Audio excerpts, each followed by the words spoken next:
ce qui est important pour le peuple de Dieu. Shalom.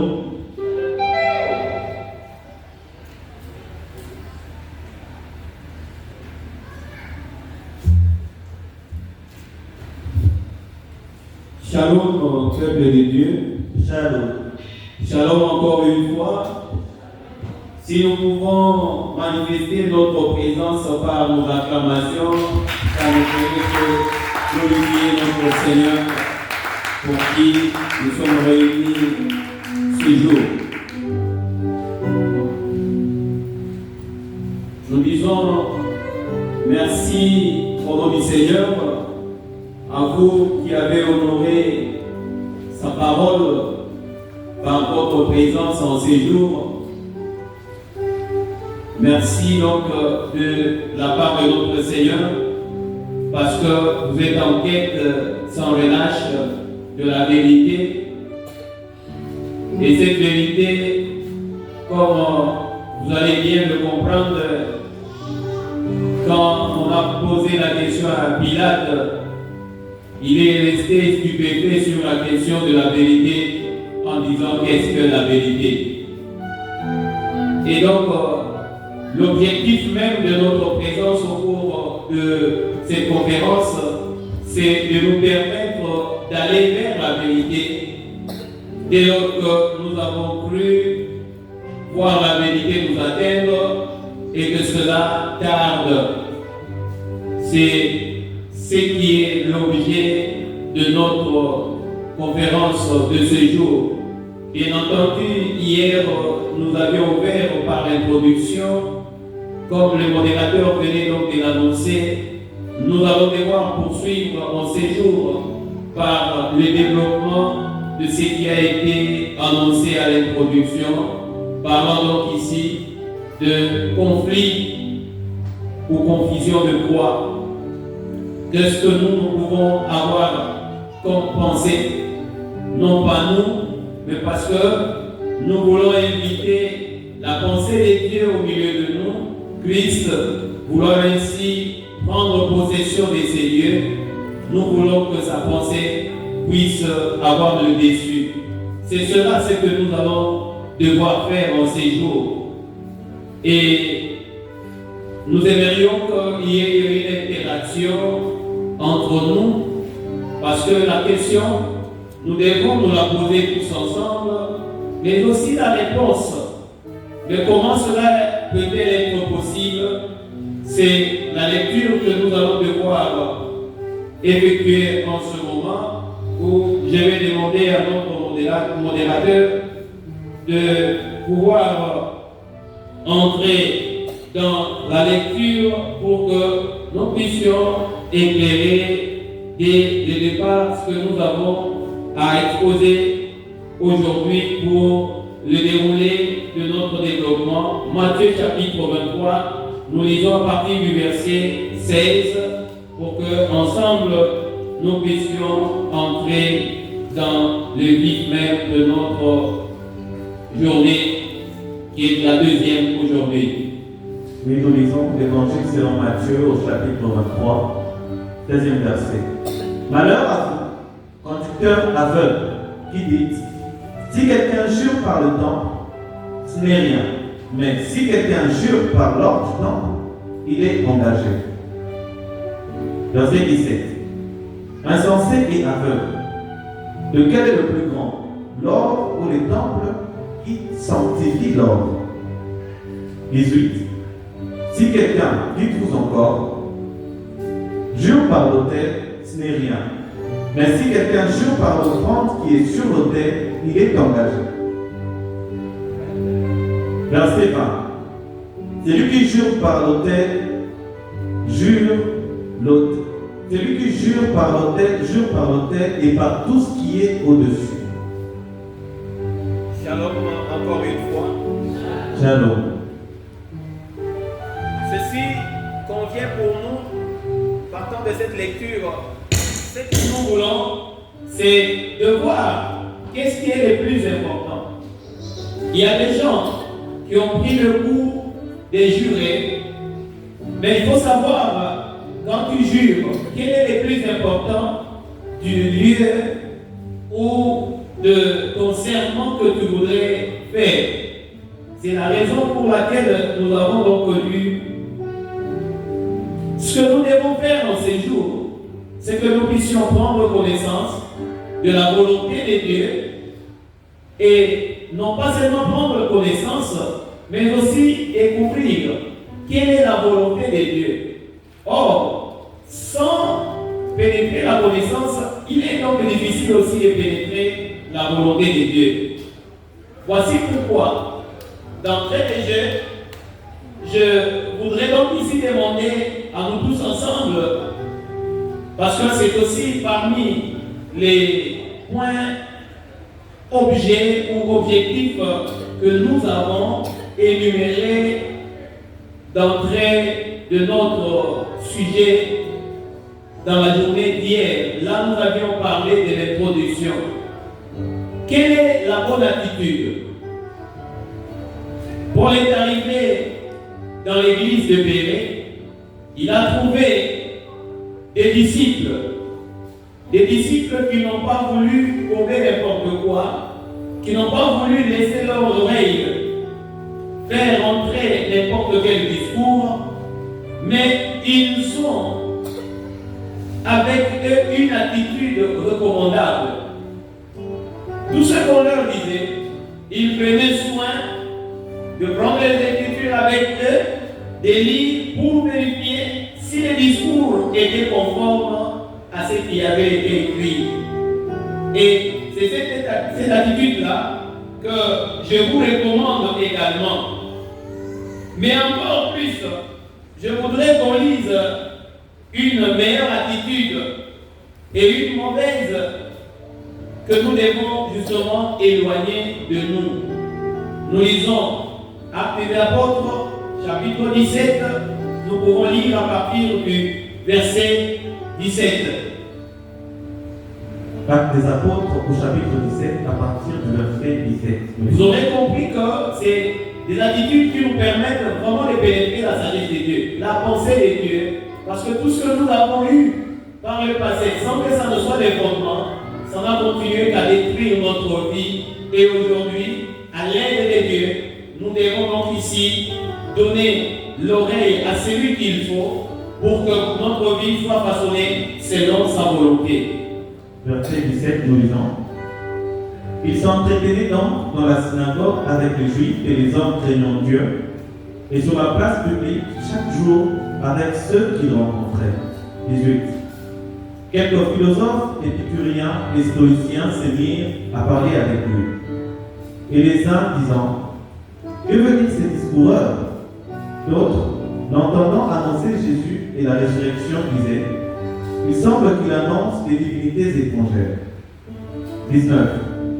Alors ils les prirent et les menèrent à l'aéropage en disant, pourrions-nous savoir quelle est cette nouvelle doctrine que tu enseignes? 20. Car tu nous fais entendre des choses étranges. Nous voudrions donc savoir ce que cela peut être. 21. Or, tous les Athéniens et les étrangers demeurés à Athènes ne passaient leur temps qu'à dire et à écouter des nouvelles. 22. Paul, debout au milieu de l'aéropage, dit, Homme athénien, je vous trouve à tous égards extrêmement religieux. 23. Car en parcourant votre vie, il en est, et en considérant les objets de votre dévotion, j'ai même découvert un hôtel avec cette inscription. À un Dieu inconnu, ce que vous révérez sans le connaître, c'est ce que je vous annonce. Shalom, peuple de Dieu. Shalom. Voici ce qui m'a retenu ici, ou qui a retenu simplement mon attention, et je voudrais que vous aussi vous fassiez attention. L'apôtre Paul, dans la ville d'Athènes, dit une chose. Il dit, lorsqu'on l'a convié dans l'aéroport, il dit, je vous ai trouvé extrêmement religieux. Ça veut dire, il peut se faire que nous soyons aussi extrêmement religieux, ayant accepté l'objet de la foi et on en a fait aussi l'objet de notre dévotion. Quand on est devant la foi, on s'agenouille. Voyez-vous, donc quand même certaines doctrines font un rite pour parler du chemin de la foi. Et l'apôtre Paul, vous avez vu qu'avec l'apôtre Paul, il entre dans la ville d'Athènes, une ville presque semblable à la nôtre ici, où quand tu trouves quelqu'un, il ne doit te présenter ici que le nom de Dieu. Une ville d'Athènes remplie de gens extrêmement religieux. Batobalela Bonzambe. Nakatia et Mumbabo à Athènes. Mais quand Paul entre, et là où on le met, Paul était en train de prononcer le nom, prêcher Jésus-Christ. Lorsqu'on a entendu parler, ils vont dire, maintenant là, que tu es en train de nous annoncer, ils ont compris comme si Paul annonçait des divinités étrangères. Et ils ont prié Paul de se rapprocher d'eux et avec lui l'entendre sur quel sujet il était en train de parler. Voici donc maintenant que nous en avons l'occasion pour que nous puissions nous départir des hommes extrêmement religieux, que nous soyons des hommes spirituels. Shalom encore une fois.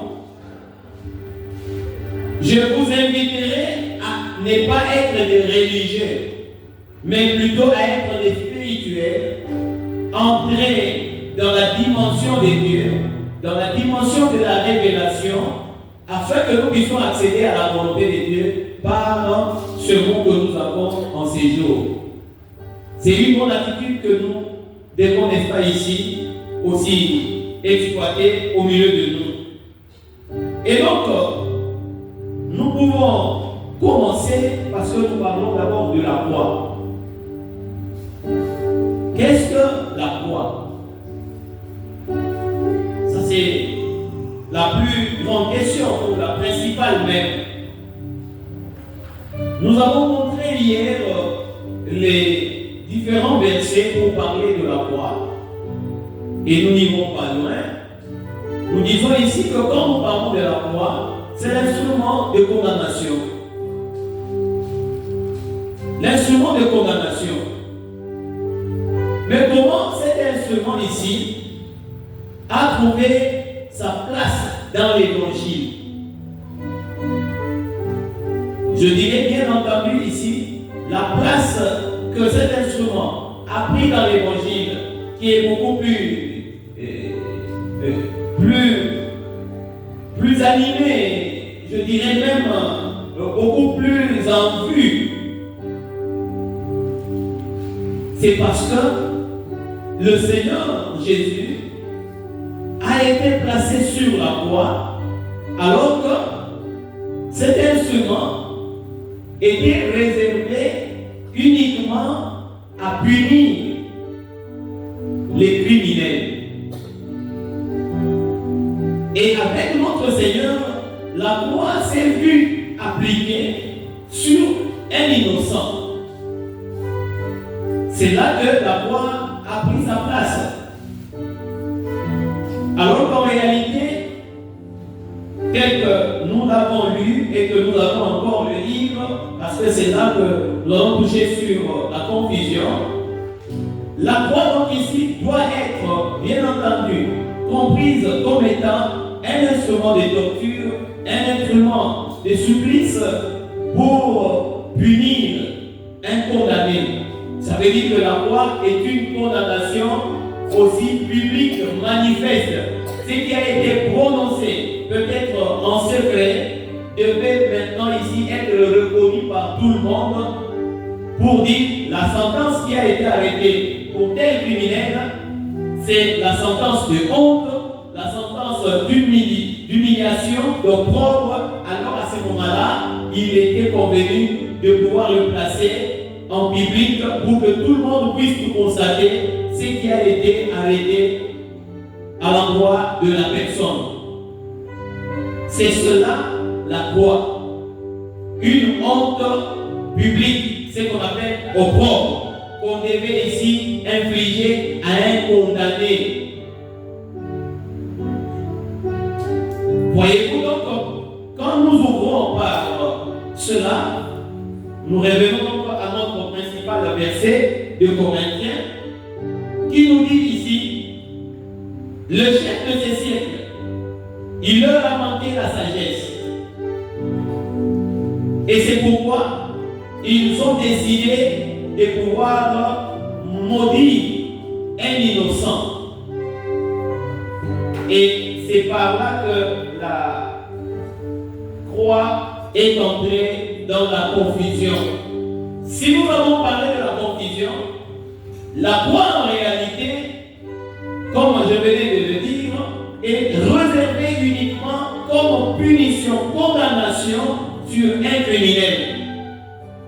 Au vu et à la lumière des Écritures, nous avons vu ensemble, parce que vous êtes aussi des lecteurs de la Bible, vous avez vu aussi qu'on n'avait trouvé rien de condamnable dans la personne de Jésus.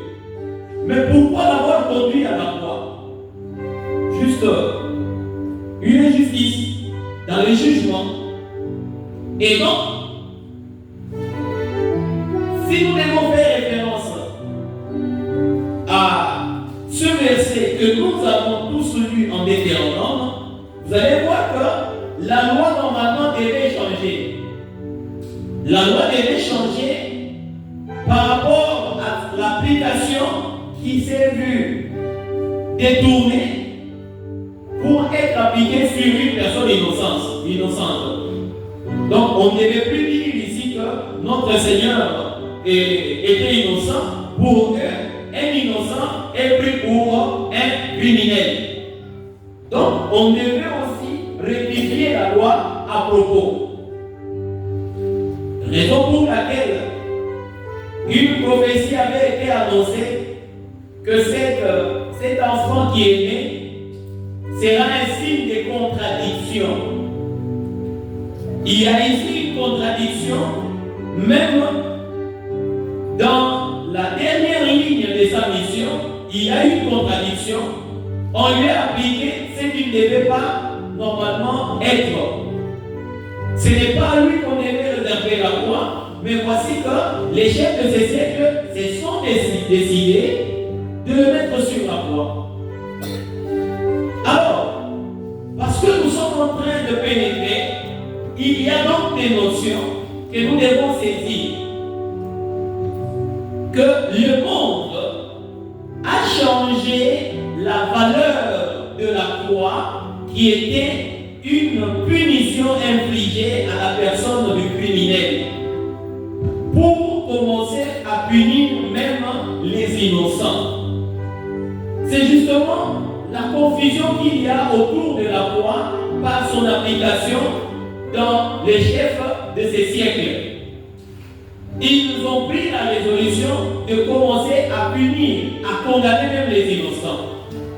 Dès lors que tous nous sommes sur la voie de notre Seigneur, nous devons donc ici veiller à l'image de ce que les Écritures nous disent, que ce qui a été écrit d'avance l'a été pour notre instruction. Jésus innocent, il s'est vu crucifié. Ça veut dire que dans notre vie, en dehors de notre criminalité, si on doit vivre dans la criminalité, il faut qu'on fasse attention parce qu'il y a des condamnations qu'on peut nous infliger alors que nous sommes des innocents. Et donc, qu'on nous livre ce verset-là pour que nous puissions donner les premières impressions de la volonté de Dieu que nous devons saisir dans le parcours de l'explication de ce qu'on appelle confusion et conflit de quoi. Parce que vous voyez déjà là qu'il y a une confusion et qu'il y a un conflit. Est-ce que l'application de la croix doit-elle être elle doit, cette condamnation, avoir un double usage. On doit condamner l'innocent, mais aussi également le criminel. Quelle est la valeur désormais de la croix au vu de la lecture de la Bible? Et donc nous devons dégager cet avis-là essentiel sur le savoir que nous devons porter sur la croix. 1 Corinthiens. 1 Corinthiens, chapitre 2, à partir du verset 7. Verset 7. Nous prêchons la sagesse de Dieu, mystérieuse et cachée, que Dieu, avant les siècles, avait destinée pour notre gloire. Dieu, avant les siècles, avait déjà destiné une sagesse appropriée pour son peuple que nous sommes. Cette sagesse-là résidait dans la référence des Deutéronome que nous avons lu. Ça veut dire que lorsque vous verrez qu'il y a un criminel, il y a une punition propre à lui et il doit passer par une supplice, il doit passer par une torture, il doit être condamné. C'est comme aujourd'hui, nous ne devons pas être indifférents devant les gens qui méritent la condamnation. Nous ne devons pas être indifférents. Non plus, nous devons nous détourner de la vérité pour nous orienter simplement vers les innocents. Un condamné, au-delà de ce qu'il peut être fort ou qui que ce soit, nous devons le regarder avec cette sagesse. Mais cette sagesse a échappé à ceux qui devaient s'appliquer et ils ont détourné cela pour l'orienter ailleurs. Sagesse, aucun des chefs de ces siècles n'a connu, car s'ils l'eussent connu, ils n'auraient pas crucifié le Seigneur de gloire. La Bible, les Écritures nous disent ceci. Si cette sagesse, ça veut dire que la référence de l'Hétéronome que nous avons là, si cette référence était maîtrisée par les chefs de ce siècle, qui sont les chefs qui ont pris la résolution de condamner le Seigneur? Ils sont de 3 ordres. Il y avait les Sanhédrins, ça veut dire le chef qui était constitué de juifs, et il y avait également les Romains. Et au niveau des Romains, c'est là où nous parlons de Pilate. Quand nous parlons des Sanhédrins, ça veut dire c'est la constitution des autorités ecclésiastiques. Ça veut dire que l'ensemble ne peut pas participer à qui. Autre pour un sacrificateur. Décision. Et va dire groupe Misato. Il y avait les Sanhédrins, il y avait Hérode qui était l'autorité en place, et il y avait également Pilate. Et c'est comme ça que le jugement du Seigneur Jésus a été exécuté sur base de lois de 3 entités. Ça veut dire l'Église, il y a les Romains qui étaient là comme des colons. On l'a jugé sur base de la loi juive, on ne l'a pas vu être culpabilisé. Les sacrificateurs eux-mêmes, ils ont rendu même la monnaie qu'ils avaient, ils sont allés s'acheter un champ parce que Judas leur avait remis la monnaie. Ça veut dire qu'en eux-mêmes, ils ont vu que leur jugement de crucifier n'était pas du tout correct. Mais également, les Romains, par Pilate lui-même va déclarer, mais cet homme que vous avez envoyé auprès de moi, je ne vois vraiment rien en lui. Mais ils vont quand même le condamner. Ça veut dire ils vont ignorer la référence de Deutéronome qui a dit qu'il n'y a qu'un criminel qui doit passer à la croix. Mais ils vont suivre la voie de qui? Shalom, peuple de Dieu. Shalom.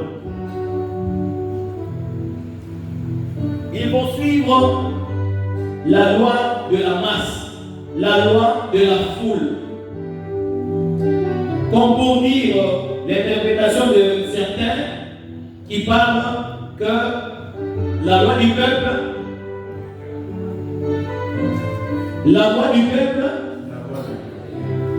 est-ce que ici c'était la loi de Dieu? De condamner un innocent. C'était la voix de Dieu? Non. Je crois que non, certainement. Mais ils ont fui la vérité en face pour aller condamner un innocent. Voici pourquoi, dans notre théorie, nous sommes en train justement de faire voir ici que quand on voudrait présenter la croix de Jésus, c'est la condamnation des innocents. Est-ce que Dieu condamne-t-il un innocent? Non. Nous voyons que c'est le monde, dans sa propre justice, ils ont refusé de l'appliquer pour changer et couler un innocent par leur propre justice. Ils ont établi le pouvoir de déplacer parce que la vérité dérangeait. La vérité qui vient de Dieu était en train de les déranger. Et alors, il fallait pour eux transformer même cette sagesse-là que Dieu leur avait déjà donnée, de pouvoir traiter différemment un innocent d'un criminel.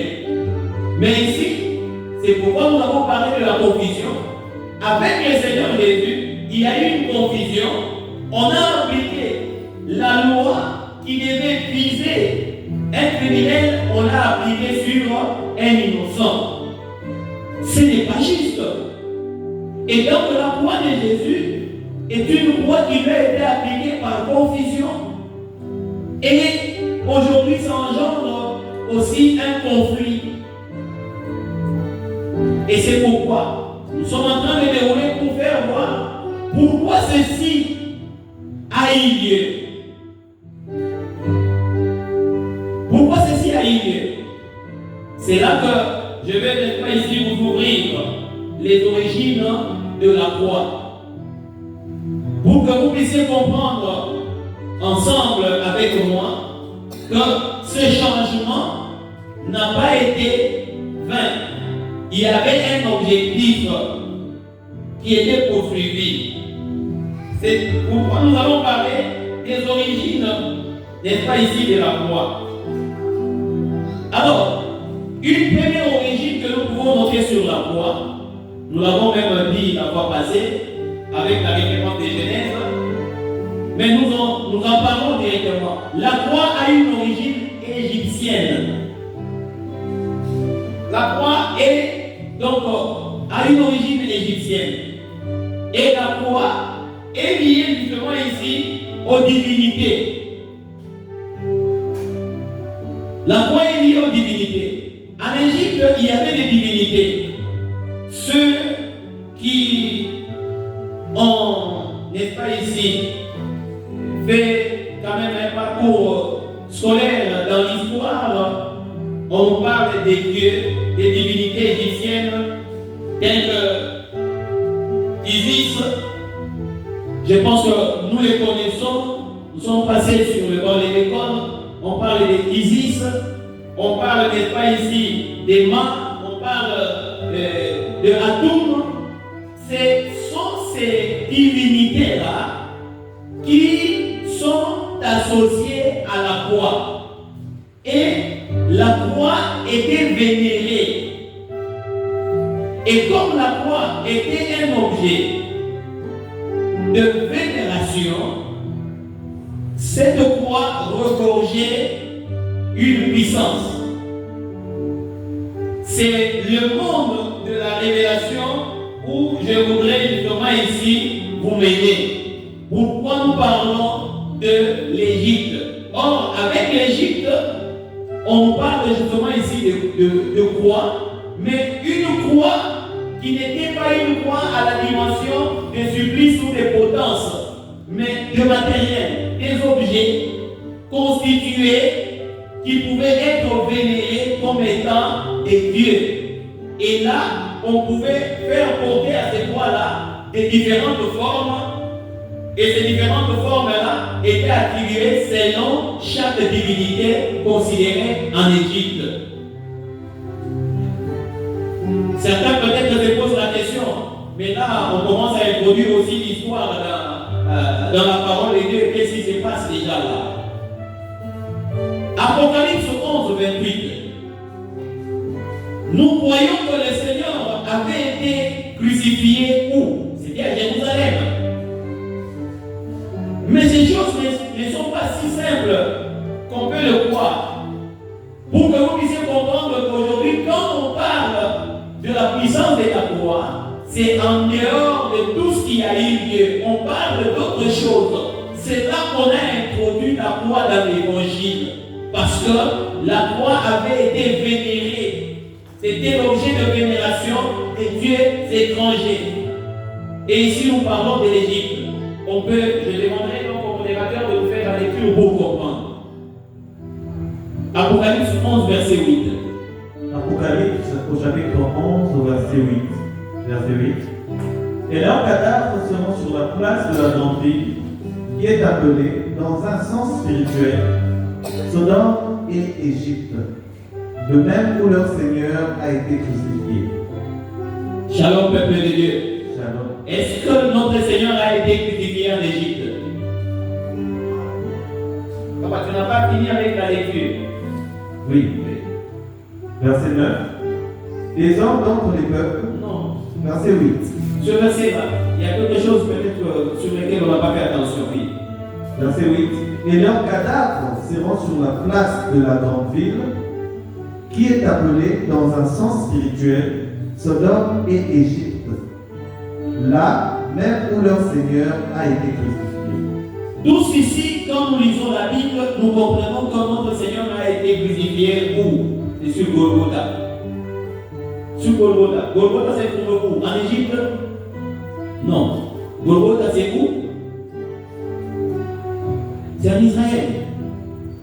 C'est à Jérusalem où il a été crucifié. Mais lorsque la révélation vient, la Bible nous dit ici que la place même où il a été crucifié est appelée Sodome et Égypte. Dans un sens, et donc vous comprenez la spiritualité de la croix. Donc, la croix avait une importance, sinon un sens spirituel. Et donc, si nous voulons comprendre déjà ici, c'est qu'en réalité, le Seigneur n'avait pas été crucifié comme on le croit, parce que le spirituel précède, n'est-ce pas ici, le matériel, le visible. C'est que véritablement, le Seigneur a été crucifié où? C'est en Égypte. Vous voyez l'entrée. C'est là que j'ai fait référence à cette première origine de la croix qu'on appelle ici l'Égypte. Et c'est de là que vous allez comprendre qu'aujourd'hui, quand on parle de la croix est ce qu'on appelle ici le talisman, parce que les objets de dévotion sont ces objets-là qu'on appelle les talismans. Et ce qu'on appelle le talisman, parce qu'aujourd'hui, beaucoup de gens se sont laissés voiler en parlant bien, n'est-ce pas ici, de la croix comme si c'était précieux, alors qu'ils avaient eux déjà détourné l'affaire. Ils avaient déjà amené ça en Égypte. Or, l'Égypte, la Bible, Dieu lui-même déclare que l'Égypte, c'est la maison de servitude. Et c'est là que vous allez voir que la croix est utilisée dans les maisons de servitude qui sont des maisons qu'on appelle des maisons occultes. Presque toutes les maisons occultes utilisent la croix. Toutes. Ils ont cette symbolisation-là avec eux. Et quand on parle de talisman,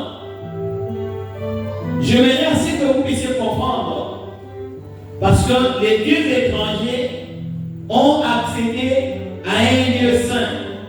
Ils ont pris Jérusalem pour la transformer en Sodome et Égypte. Ils ont pris Golgotha, ils l'ont amené déjà en Égypte. Ils l'ont introduit dans la servitude. Ils ont compris qu'il faut commencer à punir les justes. Aujourd'hui, qu'est-ce que vous ne voyez pas les justes connaître?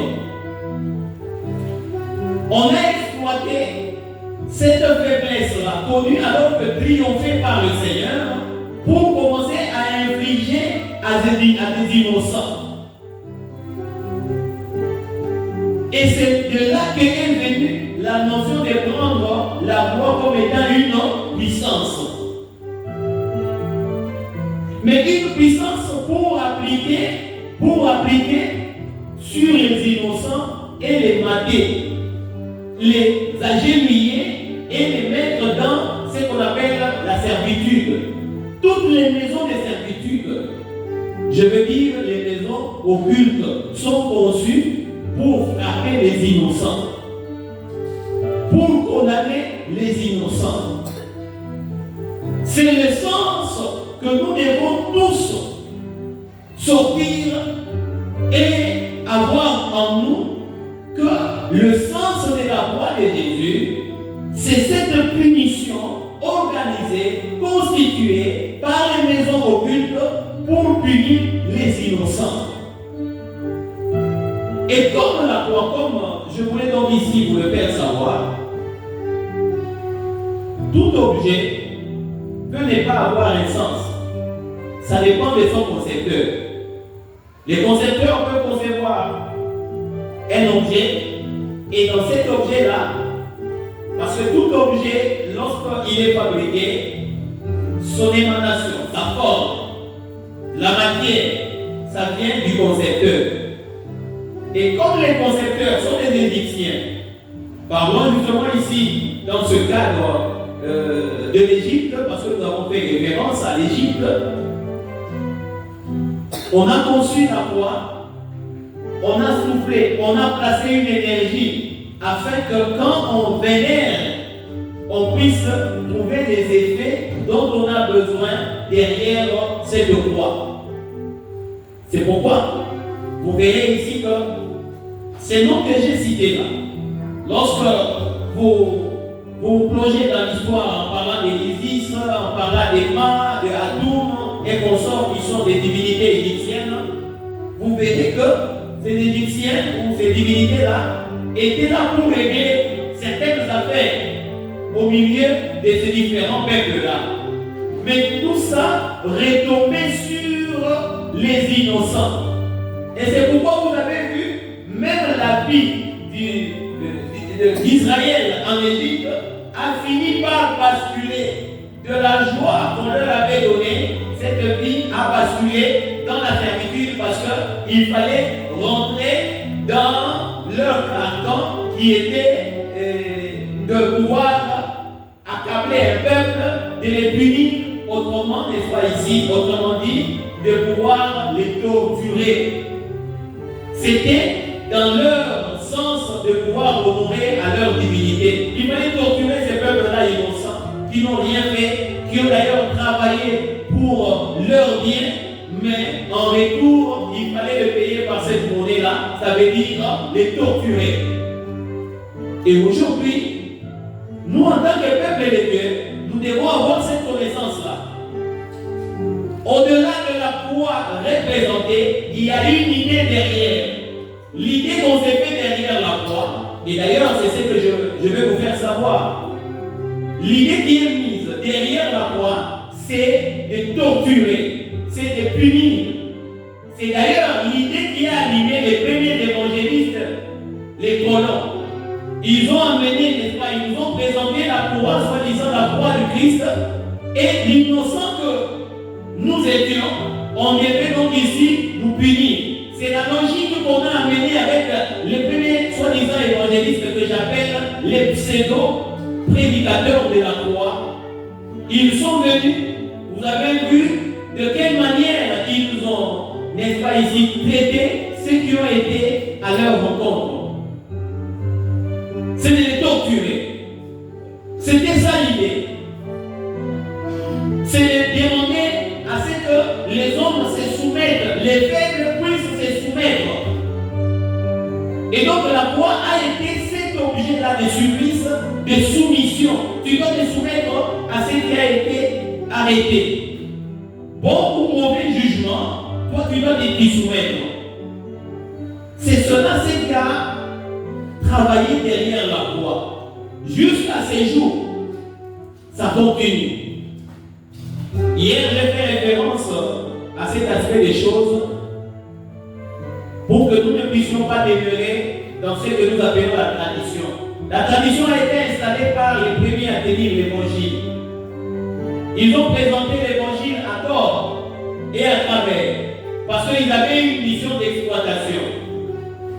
Exploiter l'homme qu'on rencontre et pour arriver à mater cet homme et à bien l'exploiter, il fallait utiliser un instrument.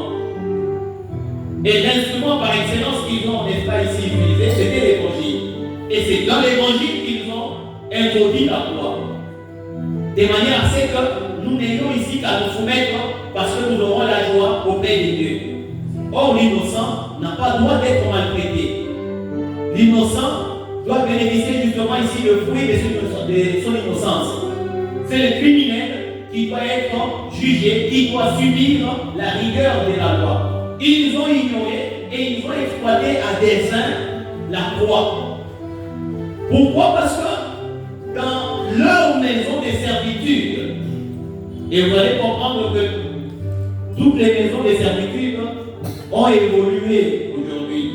Nous ne pouvons pas citer leur nom, mais ils ont en présence une croix. Parce qu'ils savent que la manipulation de la croix, ce n'est plus de frapper sur les condamnés, mais c'est de rechercher les innocents pour les condamner. C'est pourquoi la Bible même a dit, ceux qui vivent dans la méchanceté, ils avancent toujours. Mais les justes, ils éprouvent des difficultés. Pourquoi? Parce que les justes se voient sur leur chemin respecter les règles, les principes normaux de la vie, mais les méchants se sont résolus de faire souffrir les justes. Et nous, aujourd'hui, au travers de ces séminaires, nous devons ancrer dans notre idée ici qu'elle soit présentée matériellement, physiquement, nous devons nous opposer à l'application de la torture alors qu'on est innocent. Aujourd'hui, c'est même entré dans les jargons, c'est même entré dans la manière de vivre de croyants destinés à la parole de Dieu. En étant innocent, nous passons souffrir pour la bonne cause. Cela a été travaillé à partir de la croix où on a infligé justement ici la condamnation à notre Seigneur comme si lui était condamnable. Alors que le Seigneur Jésus nous a montré la voie de traiter notre vie et de pouvoir aussi l'entretenir pour vivre dans l'innocence sans être indexé comme criminel. C'est ça le sens de la vie de Jésus-Christ, qui est le sens même de l'évangile. Que nous devons vivre de manière à ne pas détruire l'autre, à ne pas s'auto-détruire et aussi aller dans l'amour de Dieu. C'est ça le sens de l'évangile, l'amour du prochain et l'amour de Dieu. C'est que le Seigneur Jésus a péché. Mais ils ont voulu ici détruire cet évangile-là de l'amour. En parlant de la croix, c'est que nous devons accepter notre destruction. On est détruit par la communauté parce que si nous parlons de sacrificateur, ça représente l'Église. Nous voyons que la croix est entrée, l'exploitation, la torture est entrée même dans l'Église. On prêche l'évangile en cherchant à torturer le peuple de Dieu.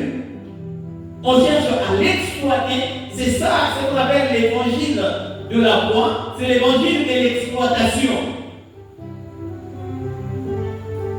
On a exploité la vie d'un innocent pour satisfaire la condamnation d'un peuple insensé. On a accepté de passer Jésus au supplice, un innocent, pour satisfaire à la demande d'un peuple qui n'avait pas d'âme. Et aujourd'hui, qui ont participé? C'est l'Église. Voici pourquoi aujourd'hui,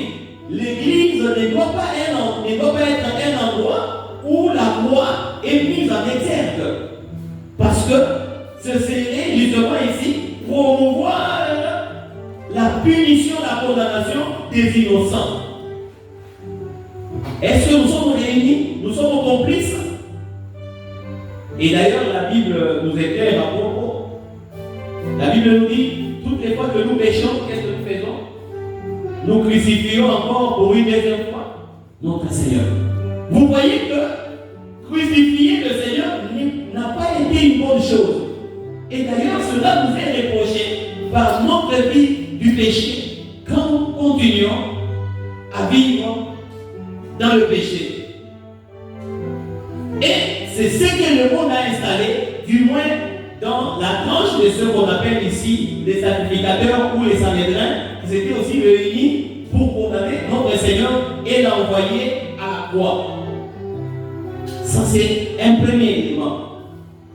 Un deuxième élément aujourd'hui, je pense que tous ensemble, nous sommes en train de nous réaliser justement de la croix et de ceux qui travaillent pour la croix. Il y a beaucoup de maisons, je ne veux pas, n'est-ce pas, ici citer leur nom. Certains même s'appellent du nom d'une couleur plus la croix. Vous comprenez? Il y en a d'autres même dans leur habillement, vous allez voir qu'il y a toujours une représentation de la croix. Ils travaillent contre l'innocent.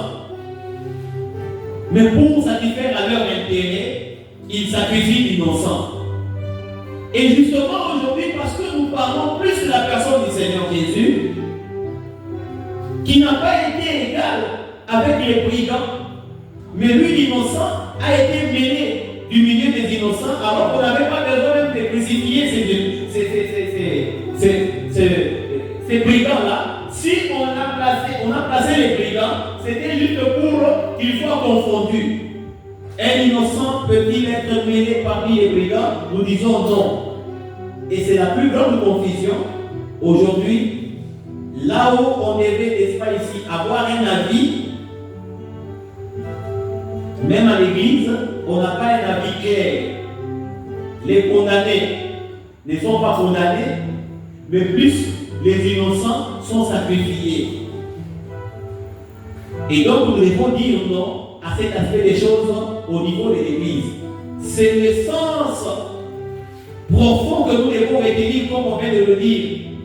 C'est l'Égypte, l'endroit de servitude. La Bible dit que c'est les lieux même où leur Seigneur a été crucifié. Égypte. Vous allez comprendre pourquoi on est ainsi dessus. Égypte. Deuxièmement, il y a ceux qui ont participé, nous parlons donc ici d'Hérode. Hérode a participé. Là, nous parlons de la société dans laquelle nous sommes.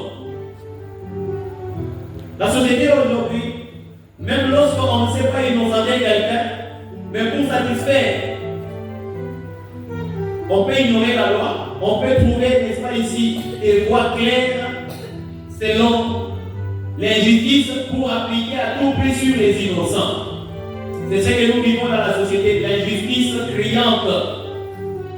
Tout ça, c'est des gens qui puisent cette indifférence-là d'appliquer à juste titre, à juste mesure la loi, parce que dans leur maison, là où ils tirent leur pouvoir du monde, ils vénèrent la croix.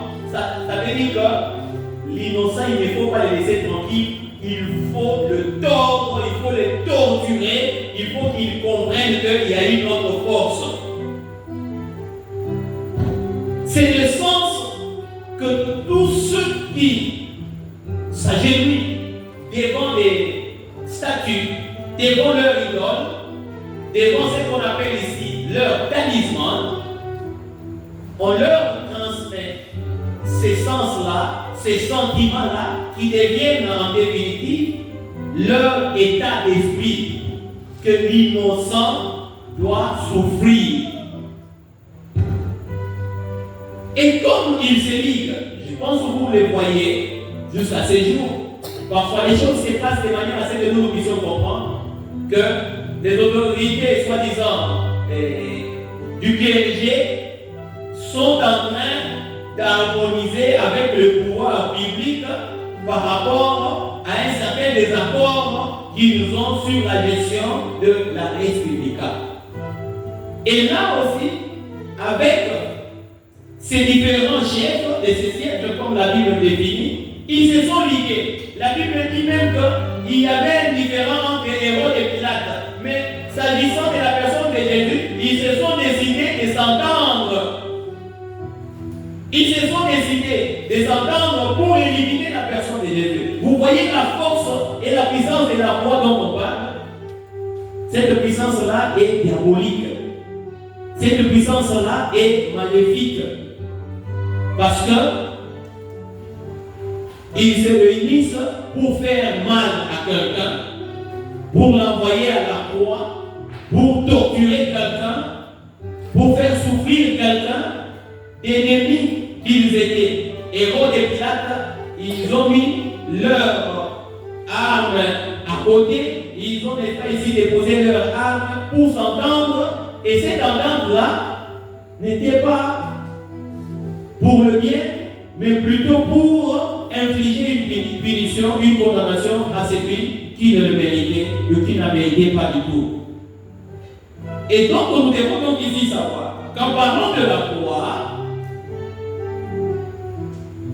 plusieurs sont restés accrochés à la croix dès qu'ils pensent qu'on en parle dans la Bible, alors que la croix avait déjà été détournée. Et qu'en parlant de la croix, c'était autre chose. C'était l'objet justement ici de dire, vous devez aussi vous soumettre.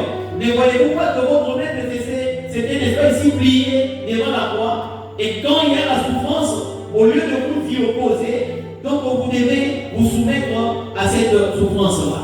Là, ce n'est pas une bonne leçon. Si nous l'avions de cette façon-là, nous devons donc ici retirer cette pensée-là en nous. Pour dire que la puissance de la croix, telle qu'on l'a eu, on l'a appliquée, c'était de réduire au silence l'innocent, c'était de réduire au silence la raison.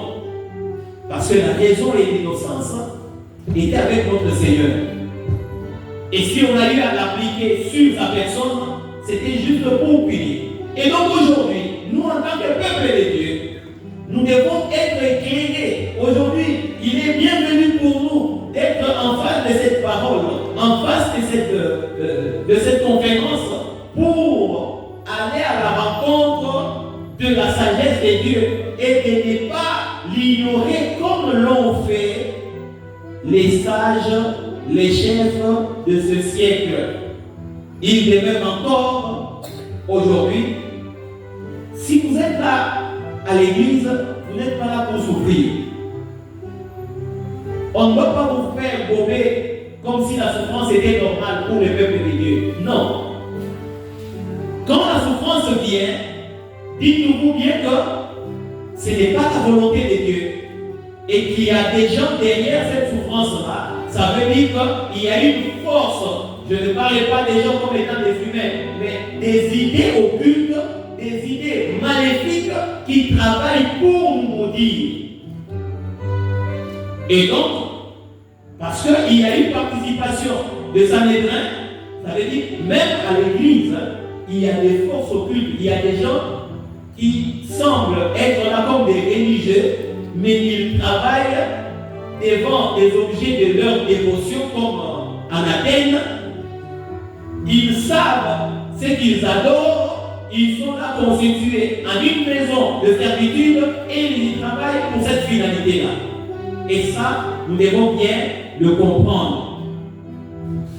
Une autre origine. La croix a aussi une origine babylonienne. La croix a aussi une origine babylonienne. Ça, c'est ce que nous devons également saisir. Alors, à Babylone,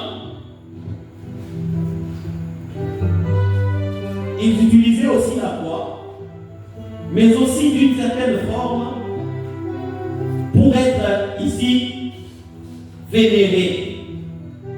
C'est là que je vais toucher à cette maison de servitude qui avait eu son temps et aujourd'hui, beaucoup de gens ont pu la découvrir et certains ont voulu, n'est-ce pas ici, déjà se détacher d'elle. C'est à Babylone qu'on a commencé à parler de ce qu'on appelle la rose croix. On vous présente une croix et comme Rose veut, n'est-ce pas ici, parler des choses meilleures qui vont se présenter, on semble, n'est-ce pas ici, dire qu'il faut passer par des sacrifices et par les sacrifices, c'est là que vous verrez votre vie devenir rose. Shalom, peuple de Dieu. C'est là que vous verrez un avenir meilleur vous atteindre. Ils ont fait entrer cette philosophie-là. Et c'est là que la confusion pour attirer le peuple dépourvu de connaissances a été attirée par cette philosophie-là. Et là, vous allez rencontrer qu'on ne parle que de la personne du Seigneur. Donc, vous n'avez pas vu que le salut vient par la croix. Donc, sans la croix, vous ne pouvez pas avoir une vie en rose. Vous ne pouvez pas avoir une vie meilleure. Ils ont commencé à persuader les gens pour dire oui, vous ne voyez-vous pas qu'il y a ces arguments-là. Donc, on ne peut pas mépriser la croix. Nous devons suivre la croix. Nous devons passer par la souffrance, par des sacrifices. Et encore là, c'est là qu'on a renforcé le sacrifice humain. Et parmi les conditions que l'on donne là-bas, il faut chercher seulement quelqu'un qui est vierge. Quelqu'un qui n'a pas connu, n'est-ce pas ici, une vie tumultueuse. Et c'est cette personne-là, quand vous la sacrifiez, vous pouvez avoir beaucoup de choses. Shalom, peuple de Dieu. Shalom. La révélation de tes paroles est claire. Et elle donne de l'intelligence au simple. Beaucoup de gens ont trouvé toutes les brèches là pour manipuler les peuples de Dieu qui avaient donné pourtant beaucoup de considération à la croix, alors que derrière la croix, il y avait des idées qui étaient émises et qui fonctionnaient. Parce qu'une idée est une décharge, ça veut dire est une énergie. Lorsque vous prenez le temps de vous pencher sur cette idée-là, vous forgez justement ici une énergie capable de pouvoir agir dans le temps. Ces gens ayant compris cette notion-là, ils ont fait de la foi l'objet de leur dévotion. Et quand nous parlons de la dévotion, ça veut dire qu'on commence à conférer à la foi tout le pouvoir. Tout ce que l'on veut, on peut l'obtenir. Et ceux qui sont avancés dans la spiritualité, négative ou positive, ils savent. Je vous donne encore un exemple là-dessus. Qu'est-ce que vous faites? Vous êtes devant un repas. Vous demandez à Dieu, parce que la prudence l'exige, quand vous demandez à Dieu de purifier ce repas, qu'est-ce que vous poursuivez? Ce que vous poursuivez, c'est que si il y a quelque chose de visible là-dedans, que cette nuisance-là soit annulée. Ça veut dire, vous avez ce que vous pensez, et ce que vous pensez, vous croyez se matérialiser dans cette nourriture-là. C'est textuellement de cette façon-là qu'ils constituent ce qu'ils appellent les objets de leur dévotion, autrement exprimés, des talismans. Ça veut dire qu'ils prennent le temps de pouvoir s'investir, d'investir. Et surtout que s'ils ont une inspiration maléfique, diabolique, ils prennent le temps de pouvoir s'investir, de pouvoir transmettre ces énergies-là, au point que cet objet-là va commencer ici à réagir conformément à l'énergie qui lui a été transmise. C'est comme ça que toutes ces maisons occultes ont fonctionné. Et les pionniers ayant fonctionné, ils ont multiplié ces objets-là, déjà chargés par ces énergies-là, en termes de croix. Et c'est pourquoi ils ont commencé par les distribuer. Prenez cette croix, vous pouvez vous en servir. Et d'ailleurs, les premiers utilisateurs qui ont compris qu'il y a des décharges maléfiques là-dedans, il y a le pouvoir. qui ont été transmis dans ces objets-là, c'était des gens qui fonctionnent dans la magie, qui fonctionnent dans l'enchantement, qui fonctionnent, n'est-ce pas ici, dans la nécromancie, qui fonctionnent dans la divination. Toutes ces personnes-là, ils se réfèrent à la croix. Et donc, c'est cette équipe-là qui a commencé à investir l'Église, qui a détourné de la croix supplice, de la croix potence, qui a vu le Seigneur Jésus être placé dessus. Ils ont eu de la récupération. Et d'ailleurs, je voudrais que vous soyez éclairés à propos, parce que c'est des choses qui se révèlent. Je voudrais donc ici vous éclairer à propos comme Apocalypse 11, 8 nous les a révélés. La Bible nous parle des soldats qui se sont partagés les vêtements du Christ. La Bible nous parle également de soldats qui ont tiré au sort satanique. La Bible parle également de soldats qui étaient des soldats romains, qui ont été mis au sépulcre, qui ont été là pour assurer la garde, afin que, en craignant qu'on puisse dérober le corps comme ils avaient cela dans leur tête, ils les ont placés là-bas, de manière à ce qu'on ne vienne pas, pour empêcher à ce que les promesses du Christ lui-même n'arrivent à s'accomplir. Ils ont perçu encore l'argent pour garder silence. On a acheté aussi leur silence. Mais, ça c'est ce qui est connu. Il y a encore des soldats qui ont eu à le percer. L'Apocalypse dit, tout œil le verra. Même ceux qui l'ont percé. Or, il y avait un soldat qui l'avait percé. Ça, on parle de sa venue.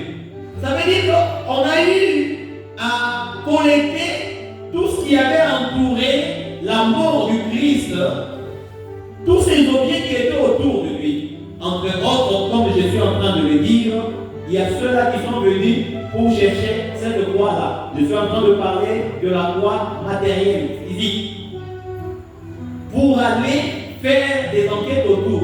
Et c'est ce qui a été, entre autres aussi, parmi les raisons, n'est-ce pas ici, des visages de la croix dans le mysticisme. Il y en a ceux-là qui ont, d'ailleurs, on fait référence toujours à cette nation-là qu'on appelle des nazis, des gens qui sont censés à travailler seulement pour punir, torturer les autres parce que se prenant eux-mêmes pour une race pure. Et donc ils ont trouvé que comme c'est lui qui se prenait pour les plus forts, alors on va prendre ces objets, on va, n'est-ce pas ici, les garder, et ils ont considéré ces objets-là comme étant des objets sacrés. C'est partant de là qu'ils ont sacralisé la croix, ils ont sacralisé aussi la lance. On a cru que c'est des objets qui doivent garder en eux un pouvoir.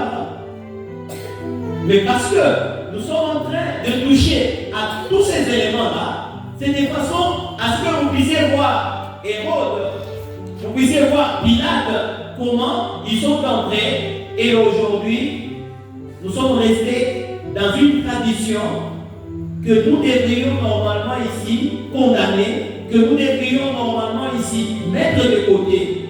Et nous avons cet avantage-là parce que, au moins aujourd'hui, nous sommes instruits, parce que nous nous référons à tous ces événements-là pour que nous nous instruisions encore davantage. Quelle est la bonne attitude que nous devons avoir? Notre langage sur la croix doit être différent parce que maintenant nous sommes équipés d'une connaissance et d'une connaissance qui nous a donné un autre entendement Par conséquent, un autre esprit que celui qui a été utilisé sur la croix, comme si on devait l'admettre, comme si c'était la puissance émanant de Dieu, alors que c'était une puissance qui a contrarié la réalité, la vérité qui devait normalement être vécue. Et donc, la sagesse a échappé ici. Mais parce que nous connaissons cela, nous ne devons pas nous impliquer pour vivre, sinon nous ne serons pas de ceux qui sont éclairés, sinon nous ne serons pas de ceux qui doivent vraiment garder la sagesse de Dieu pour voir que ne mérite la punition, le châtiment, que celui qui déroge à la règle, à la loi, mais pas celui qui est juste. Cela ne doit pas être appliqué. C'est la bonne leçon que nous devons retenir de la loi.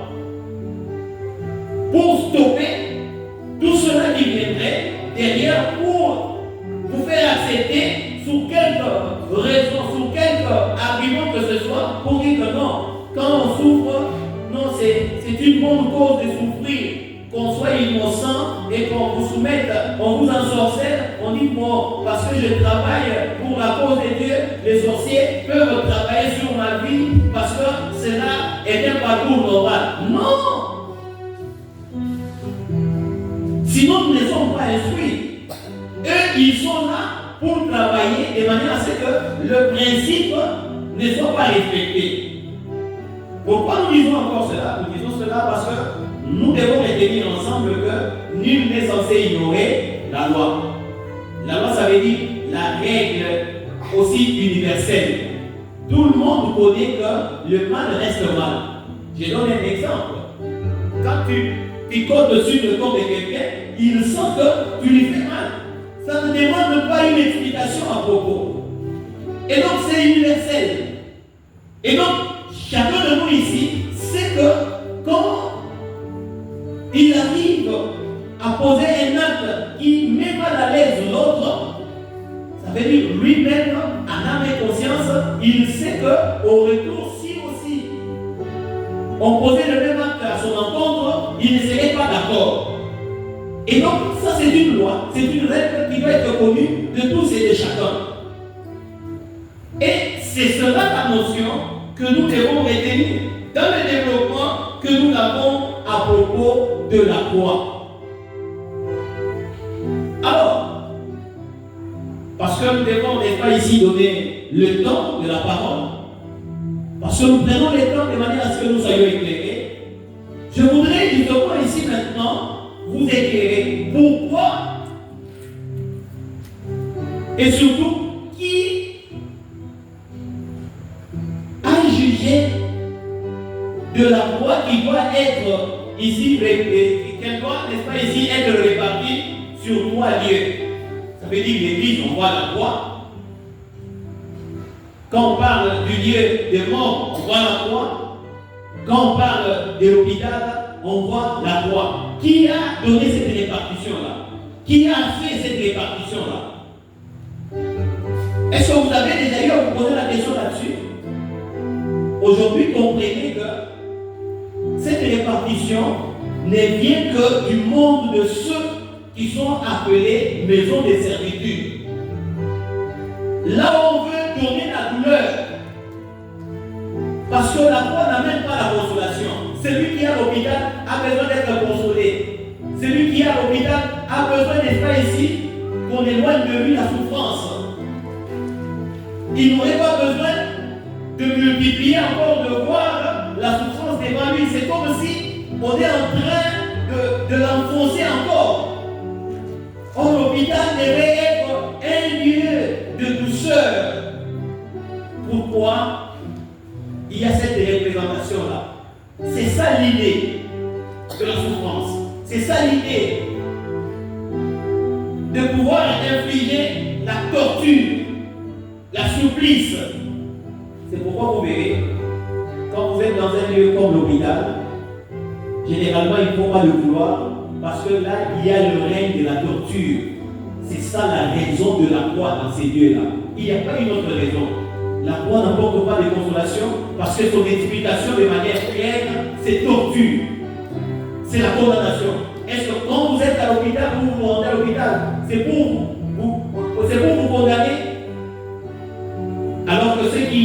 c'est en quête d'une solution, d'une consolation, d'un soulagement que l'on se rend dans ces lieux-là. Et une deuxième fois, est-ce que on peut bien comprendre même ces paroles que nous avons héritées en parlant justement ici de tradition? On a fait des funérailles, le rite là, comme étant une tradition.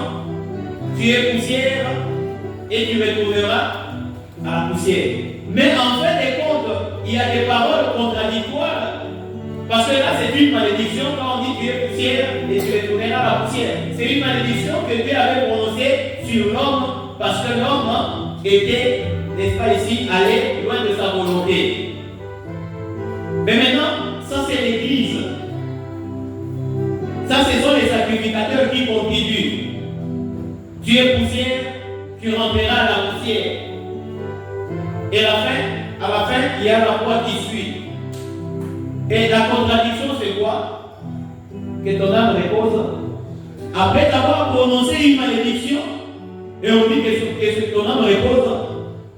Mais comment l'âme du disparu va reposer en fait parce que vous lui avez apporté la foi? Parce que avec la foi, c'est la présence de la torture qui va continuer. Avec la foi, c'est la malédiction qui va continuer. Vous l'avez maudit. Vous avez compris que vous avez été tellement dur envers lui, vous dites que ton âme repose en paix. Comment quelqu'un qui a été soumis à la torture peut se reposer en paix? Quelqu'un, même symbolique soit-il, sachez bien que les symbolismes incarnent une puissance. Les symbolismes incarnent une puissance parce que le symbolisme veut dire unité.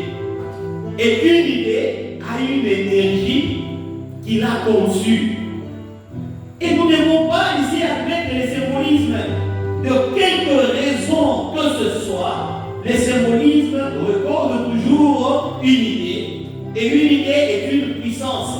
Et ici, en parlant de la loi, c'est une puissance négative, une énergie négative, qui est l'énergie de torturer. Torturer.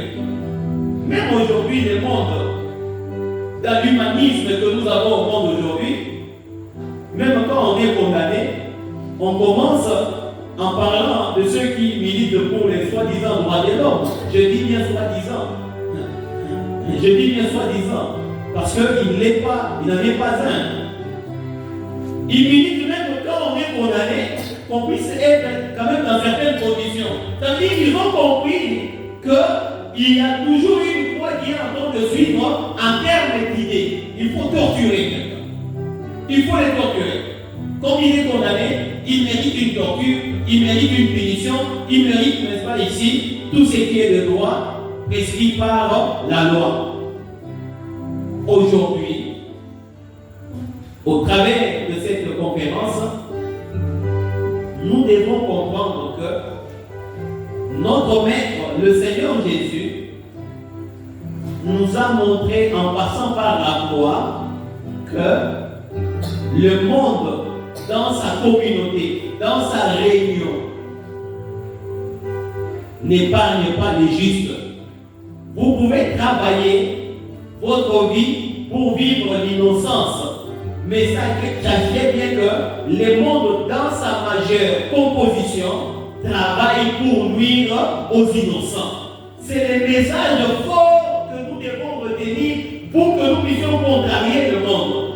C'est cette puissance-là qui est la connaissance que nous devons avoir du parcours de notre Seigneur, du comment il a été mis sur la croix, pour que nous puissions l'exploiter et comprendre pour ne pas laisser sans fonction ce qui a été écrit d'avance et donc est une force pour nous qui devons être un fruit à propos. Et voici pourquoi nous avons voulu, n'est-ce pas ici, développer à l'intention de vous qui êtes sur les chemins du Seigneur, de ne pas vous laisser faire devant des situations qui veulent vous torturer. Ce n'est pas la volonté de Dieu. c'est ce que la Bible veut dire. La sagesse ne recommande pas à pouvoir ici infliger la torture aux innocents. Si vous êtes innocent, vous réalisez réellement que votre vie se tient à l'innocence et que, au contraire, il y a des tortures. Ça veut dire qu'il y a des forces autour de votre environnement qui en veulent à votre innocence et donc vous ne devriez plus, n'est-ce pas, ici vous laisser faire parce que maintenant il y a une puissance de la parole, de la compréhension de notre environnement qui est teintée de beaucoup de mauvais, de beaucoup de méchants qui complotent autour de ceux qui sont innocents, même quand la vérité est devant eux, ils sont incapables de la faire valider, sinon de travailler que dans l'union et dans la réunion de destruction que nous appelons ici la croix. C'est ainsi que, de manière formelle, au départ, lorsque il a été initié, parce que là, je voudrais expliquer pour qu'on donne l'espace à la parole, je vous l'ai dit donc hier, les versions anciennes de la Bible ne parlaient jamais ici de la croix, de manière formelle. On ne parlait pas de la croix, parce qu'il y avait cette crainte-là de pouvoir parler de manière confuse. On ne parlait que du poteau, comme certains de nos frères se tiennent justement ici. Mordicus allait parler ici que du poteau, au lieu de parler de la croix. Mais on n'a pas eu tort même de parler de la croix. Mais si cela s'opposait, arriver à s'opposer, c'est enfin qu'on ne fasse pas la confusion avec la croix constatée dans toutes ces maisons. Les maisons de servitude, je dis, conception humaine pour uniquement faire souffrir l'innocent et faire taire la raison. Avec la croix, aujourd'hui, le monde, beaucoup des dirigeants du monde aujourd'hui sont dans cette maison-là. Même, comme je l'ai dit, même ceux qui semblent porter l'évangile complotent avec toutes ces maisons-là et arrivent à faire taire la raison et l'innocent. Et aujourd'hui, la raison, c'est la parole de Dieu, la révélation. Et l'innocent, c'est toi aujourd'hui qui dois maintenant ici te réveiller et comprendre bien les choses. Pour que tu défendes la raison, tu défendes ce qu'on appelle les opprimés. Aujourd'hui, le monde est en train justement ici de vivre l'oppression de ceux-là qui sont dans cette maison de servitude. Entendez bien que tout commence par le secret. Ils ont travaillé le secret et ils ont eu la plupart. Et la force et le pouvoir de la croix dans toutes ces maisons occultes résident dans ce qu'ils font dans leur secret. Et donc, parce que nous avons parlé de la confusion, c'est à ce sujet-là, à ce point-là, que toi aujourd'hui tu dois être éclairé pour ne voir que la personne de Jésus. Il a donné un message fort. Voici comment le monde complote et amène l'innocent. Pour que nous ne puissions pas subir ce chemin-là. Lui est passé là-bas pour nous donner la raison. Vous voyez, moi je suis le juste, je suis l'innocent. Voyez-vous ce qu'on fait? Et donc ne les laissez pas parce qu'ils se sont complotés, ils se sont liés comme un seul homme pour dire nous allons ignorer la sagesse. Parce que la sagesse, même dans le monde, on comprend que mon doroyo, Asali m'avait dit pour un conseil de la yé, m'avait. Même le monde connaît et reconnaît cela. Et même le monde s'empêche à faire du mal aux indigents. Et pour moi, cela doit être vécu au milieu de ceux qui sont spirituels. Voici pourquoi nous en tant que des hommes spirituels, nous sommes dit, nous devons juger et constater la profondeur qu'il y a ici pour que nous ne soyons pas superficiels à crier partout la croix, alors que ça peut être une condamnation à nous que nous sommes en train, n'est-ce pas ici, d'encenser. Et voici pourquoi nous sommes dans ces développements-là et que nous laissons la parole pour que nous puissions interagir afin que nous puissions préparer déjà la conclusion qui va venir. Shalom encore, peuple de Dieu. Shalom. Est-ce qu'on peut acclamer pour notre Seigneur?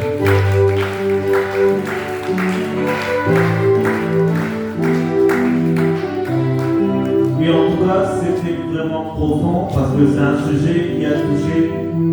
Je pense que tout le monde dans ces lieux a été pénétré par ce développement. Et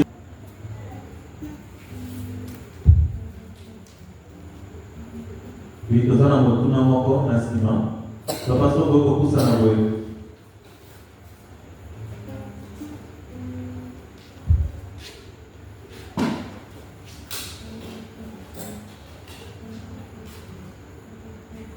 Oui, merci beaucoup pour votre parole. J'ai deux petites questions.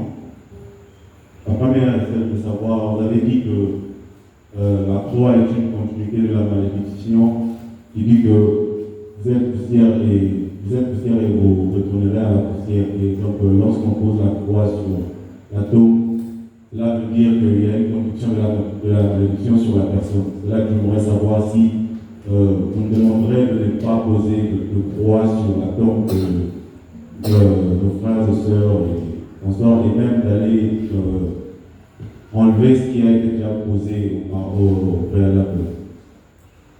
Ok, la deuxième. Et la deuxième question, c'est peut-être une question de curiosité aussi, parce que vous avez dit une idée est une énergie et qui pourrait se matérialiser au fur et à mesure. Là que je voudrais savoir une petite curiosité. J'ai souvent constaté que lorsqu'on conçoit quelque chose de négatif, cela a plus de chances d'arriver que lorsqu'on conçoit quelque chose d'une idée de positif. Je voudrais savoir si cela est dû à cause. Merci. Oui, de Yannick, on tourne à papa.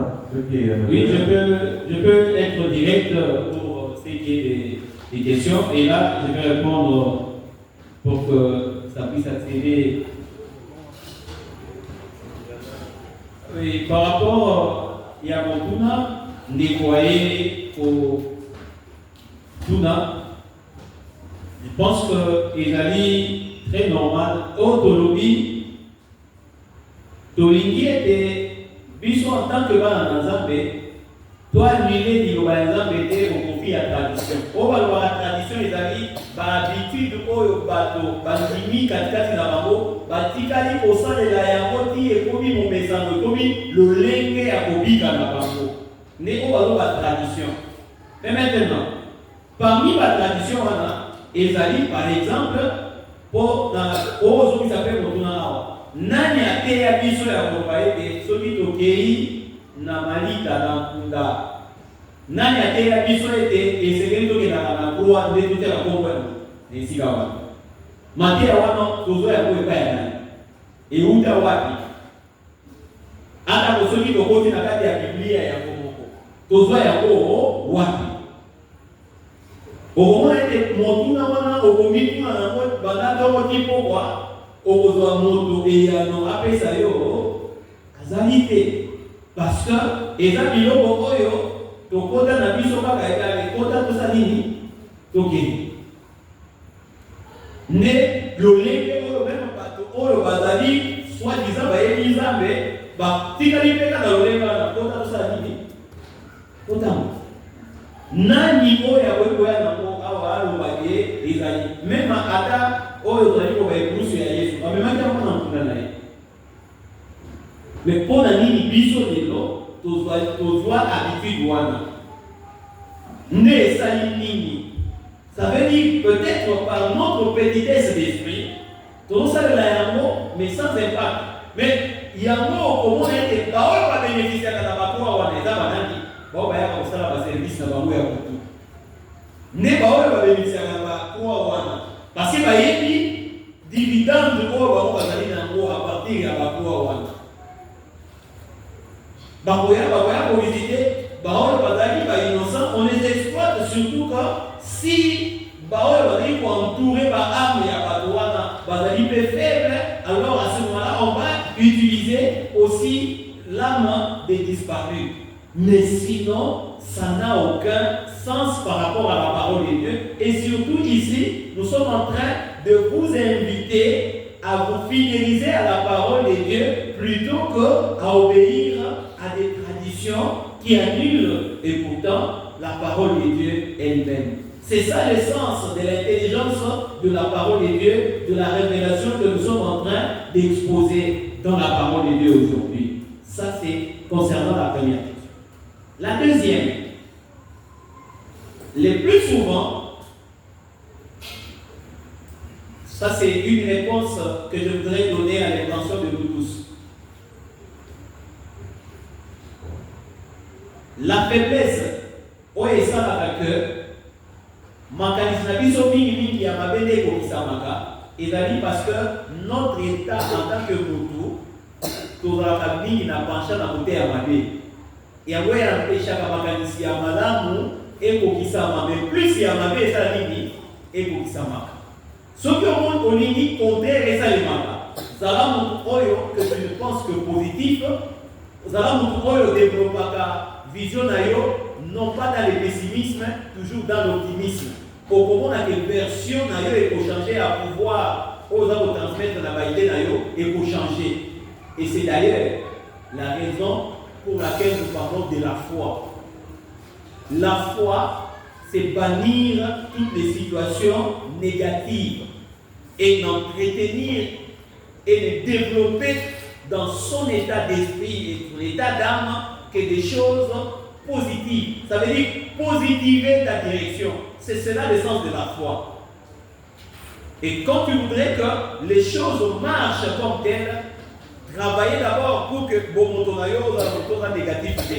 Ça veut dire que aux autres vivre pas ma bête, aux autres s'empêcher que l'énergie à ma bête alors tout autour nayo. Au comment que chaque fois que opposala osali pour émettre l'idée moko, puis osali aussi à concentrer sur matérialisation d'un mot, on va comment un mot qui s'arrête. Parce que la plupart il y a pas idée, il y a ma bête et voit qu'à temps parce que pesanteur il y a ma casse et la tout autour de nous il y a mini au yassé. Alors il faut commencer par vaincre d'abord cet état de choses et puis on va développer ma casse toujours dans le bon au comment on a fait et qu'on voit comme il y a bien natina wana. Ce que ça dit à bon au moment que et qu'on soit bon moyen c'est très important. Oui, je pense que nous sommes s'enquérir dans la diagnostic au Pestama. Alors, les autres qui sont en train de dire, ils peuvent pour la mosaïque au Pestama.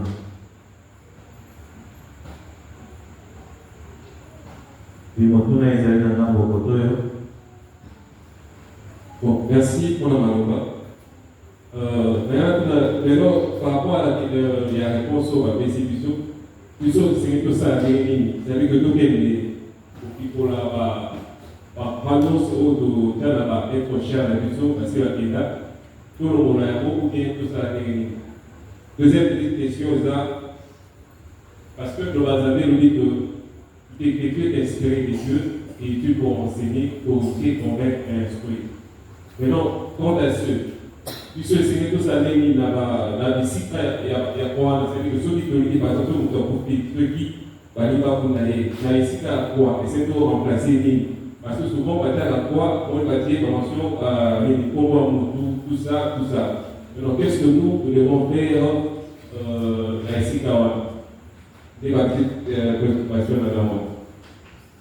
Voilà, pour aller directement, je pense que mon taureau est avancer na kati ya makanisi, avancer na kati ya mayele, alors soki ayoki avoni kete oyo ezali mayele ya Nzambe, alors déjà ba précaution nyonso de manière à ce que atia oyo nyonso ya molili pembeni nde moto ya Nzambe azala na bongo.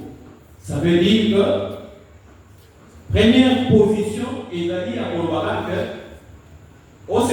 analysé déjà.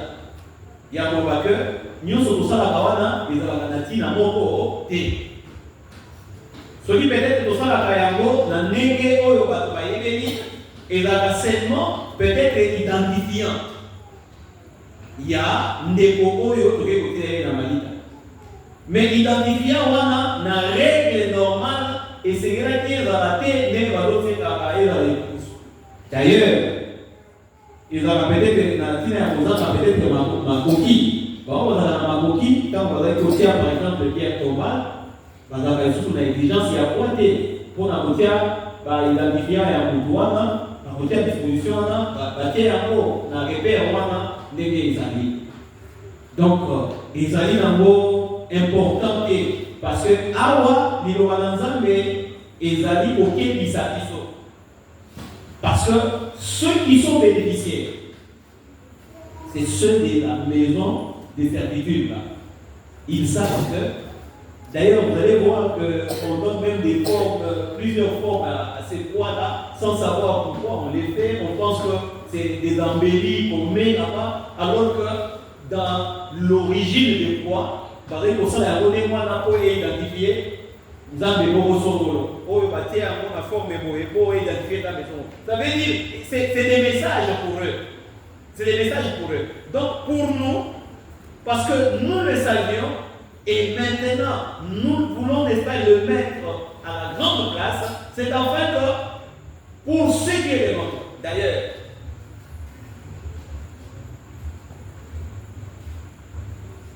ce qu'il y a de plus important, c'est d'abord que cette idée-là ne puisse pas avoir une force en nous.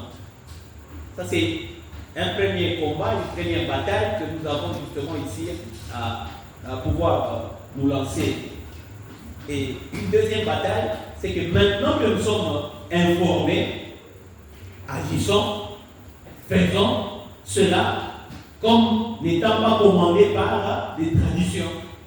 Montrons que nous sommes de ceux-là qui avons appris la parole de Dieu et qui voulons, n'est-ce pas, ici, ne pas ouvrir une brèche pour les forces du mal. Mais sinon, pour ce qui a déjà été fait, maintenant que nous nous sommes éclairés, et d'ailleurs même anticipativement, peut-être que pour certains, le plus grand combat pour nous de Yéba, au niveau de Malikawana, il y a toujours combat, il y a Michael Nanani. Dans Satan.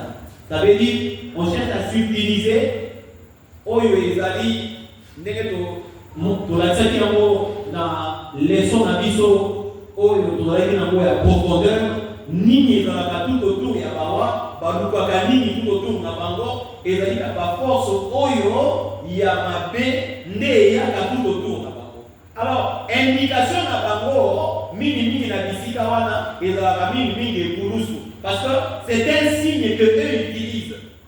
Et donc, quand ils arrivent à ces endroits-là, la première indication qui leur témoigne que maintenant c'est les lieux où vous devez venir travailler, c'est la croix. Et maintenant, ils peuvent venir là-bas pour prendre encore en otage ces spectres-là, de ceux qui sont là. Parce que les spectres, ça veut dire quoi? Bakoki Kozwa, c'est qu'a été la vie de la personne au travers de l'image naïe, Bazui Yango, Bakomi Kota Moussa Yango, Nege Daliwana, Oh Moutougo et Abouyaki. Bon, il y a tellement de relations avec le monde du mal que nous avons cité ici. Les nécromanciens utilisent la croix. Or, les nécromanciens travaillent avec l'esprit, n'est-ce pas ici, des morts, avec les corps enterrés. Les nécromanciens travaillent avec. C'est le monde des esprits du mal. Et donc, pour nous, comme nous croyons, et que nous devons le faire en toute connaissance, il ne nous importe pas ici de pouvoir accompagner nos frères qui nous laissent dans la vie d'ici-bas, de pouvoir les accompagner avec tous ces symboliques-là, parce que tout symbolique a un message, a un sens et a une énergie dedans. Peut-être que nous le faisons sans faire attention à cela, mais nous le faisons en étant peut-être ignorants, on le fait au bénéfice de méchants. Et c'est pourquoi on doit priver justement aux méchants de pouvoir ici en profiter. C'est pourquoi comme on va même mathématiquement sous bon, parce que la langue Tolobi, oui, va monter. Parce que la langue va monter. Et ça vient de la Shalom, chers frères et sœurs. Shalom. Par contre, on a une moins vision anticipée sur la chose. Et donc, je vous donne des références, comme je l'ai dit. Pour eux, ils travaillent en Égypte et comment le monde des impies, le monde humain. Des Bassaï Naka, du Cameroun. Voilà, je crois avoir rencontré ta préoccupation. Oui, bon, tout le monde peut se faire des mots. Ma photo, tu vas beaucoup ça.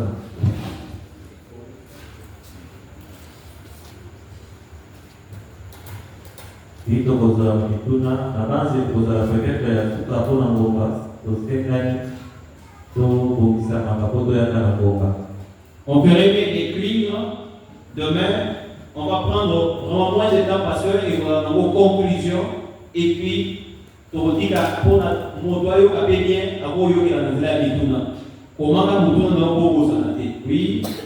Oui, j'ai des petites questions. Je pense que la première, c'est par rapport à ma question d'hier. Je pense que je ne peux pas être rencontré par rapport à la réponse qui a été donnée. Là, je suis en Jean chapitre 3, verset 14. Jésus dit, et quand Moïse éleva les serpents dans le désert, il faut de même que le Fils de l'homme soit élevé afin que quiconque croit en lui ait la vie éternelle.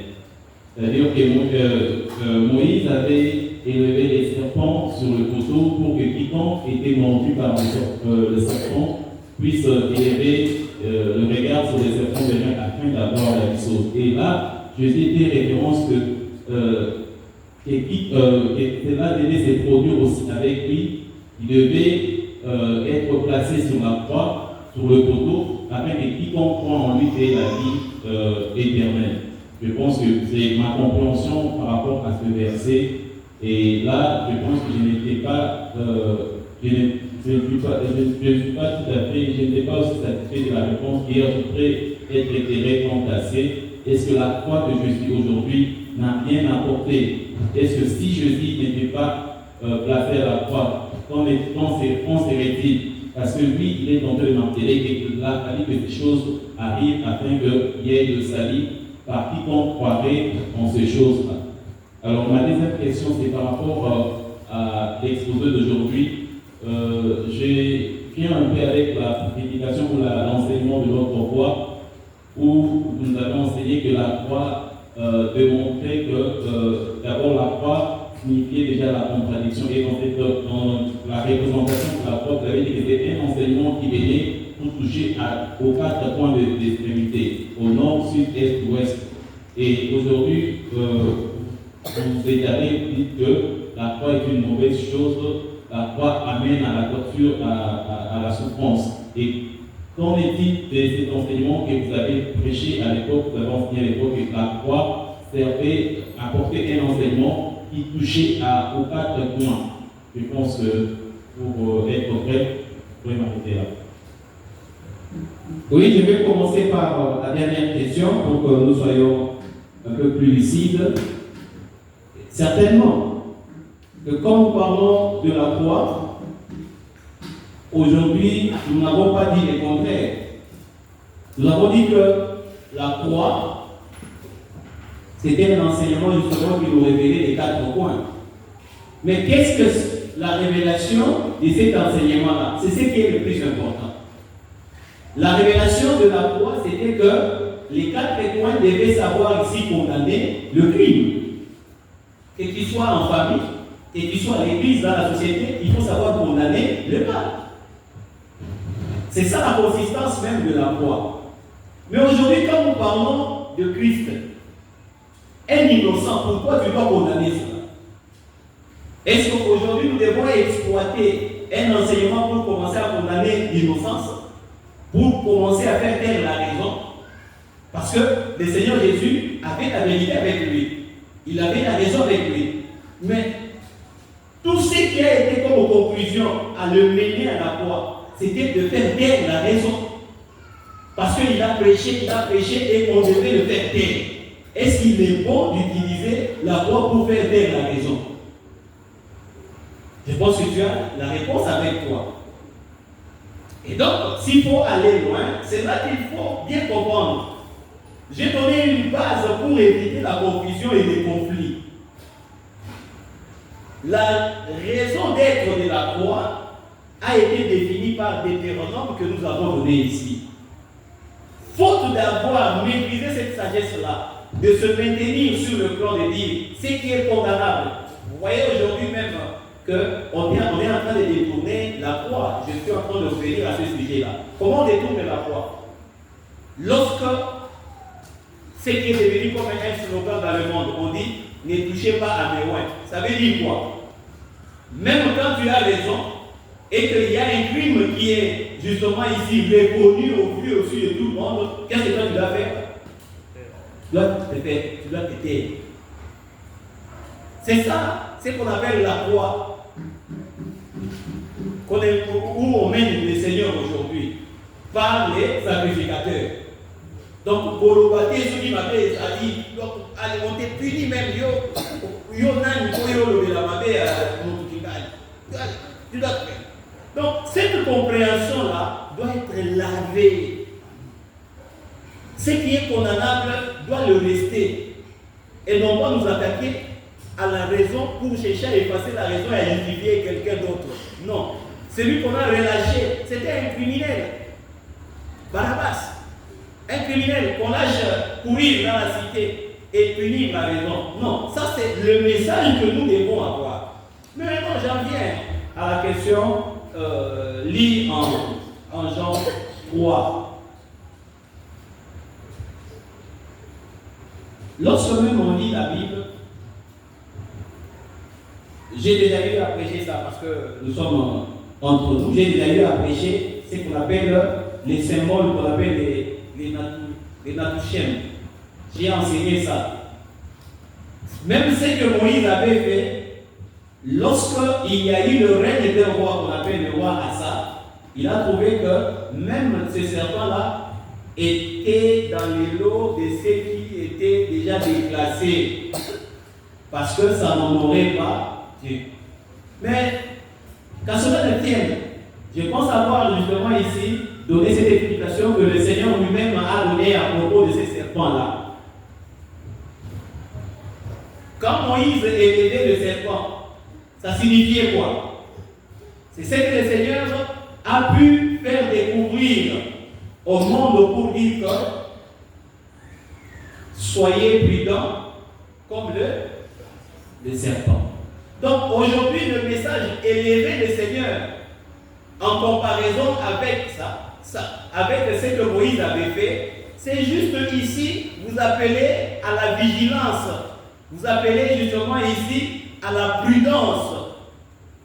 Parce que le serpent est en train de circuler. Soyez prudents comme le serpent. Est-ce qu'il n'a pas élevé le serpent là? Il a aussi élevé le serpent. Mais est-ce qu'il a élevé le serpent comme Moïse? Ou il a élevé le fils que lui est? Et donc on doit comprendre maintenant le message. Même en touchant justement ici à ce que nous avons étalé en termes du message dans son déroulé aujourd'hui, vous allez voir que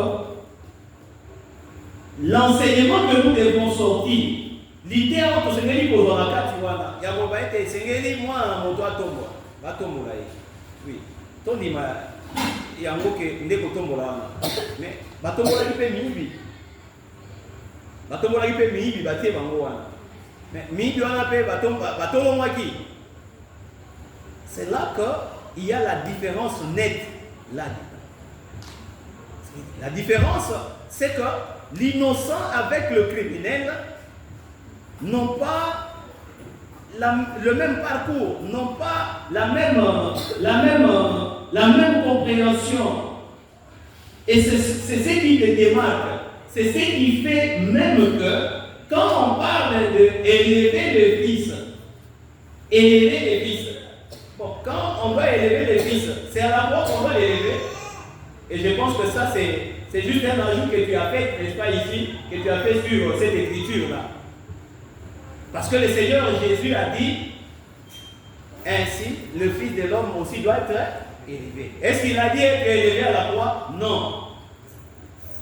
Tu as fait seulement juste la comparaison, parce que Moïse avait mis, n'est-ce pas, le serpent des reins sur une perche, et que le Seigneur avait aussi été crucifié. Tu as fait ce parallélisme avec lui. Or, lui a parlé d'être élevé. La croix n'a pas élevé. La croix n'a pas élevé Jésus. La croix l'a plutôt humilié. La croix l'a humilié. C'est lui qui l'a élevé, la Bible le dit, c'est le Père qui l'a élevé à sa droite. Ce n'est pas la croix qui l'a élevé. Un sorcier comme Hérode, comme Pilate et consorts, c'est-à-dire les sacrificateurs des Sanhédrins, ne pouvaient pas élever le Seigneur. Et donc c'est Dieu qui l'élève. C'est Dieu qui a confondu justement ici la mauvaise application de la règle de la loi sur une personne innocente. C'est là que je vais associer ce que David a prophétisé pour dire sur celui qui est juste. La Bible dit quoi? La Bible dit quoi sur les justes? Le malheur l'appelle souvent, mais le Seigneur. Or, l'objectif de la croix, c'était que le malheur s'abatte sur lui.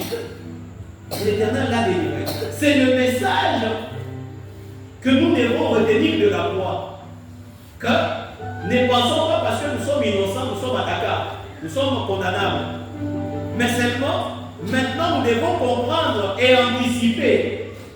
Ce sont là les grandes leçons.